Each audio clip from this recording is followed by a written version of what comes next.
I got all my Z32 handbrake drum stuff from my S13 kind of laid out here. So just Project Muse shoes and just all the other hardware and stuff. I also had just OEM anchor pins. And I actually had Z32 hubs on my S13. So they had this little flange on the top and that would space the anchor pin.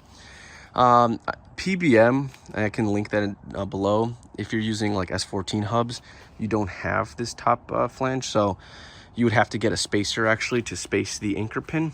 But actually, I already did that side and you didn't see it because I didn't film it, but for whatever reason, as I was torquing down the anchor pin, so I could show the factory one, as I was torquing down this anchor pin, the nut on the backside, as I was torquing it, completely stripped, and so I'm a little screwed on taking that part off, so I'm gonna have to just find a way to take it off.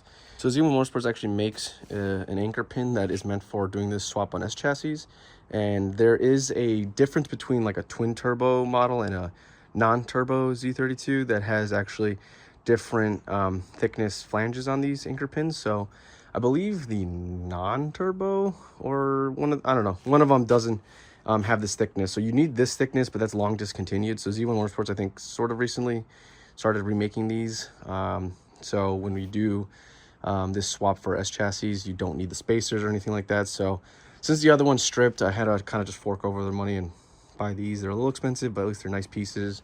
They come with washers and nuts, so don't have to worry about any of that stuff. So what I had to do is I took the old anchor pin through and I just kind of hammered it through to clear up all the rust, and I was using different wire wheels and just trying to clean it up as much as possible. So this side went in significantly smoother.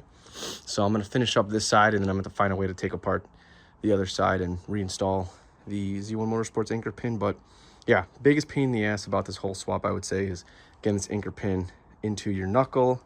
The problem is, for, you know, S chassis, they have the hole for this, like the provision, but, you know, they've been exposed to the elements for however long, you know, these cars have been driving around for. So there's just rust and buildup in them, so you have to kind of clear them out. But yeah, I'm gonna finish up this side, and then we get to see the brakes and the wheels and everything on the car.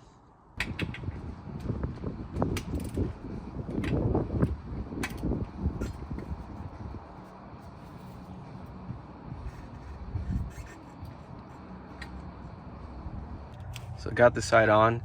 I'm not going to show like how to exactly, because there's plenty of videos that are pretty good on YouTube that show you exactly how to do this, but I would say some people do it like off the car, knuckle off car. I would say put the knuckle back on, and everything is a little bit easier, because these springs that you have to get on, you really need some leverage, and if you've got like one of the bolts in for one of the arms, it makes it a lot easier because all of this isn't moving.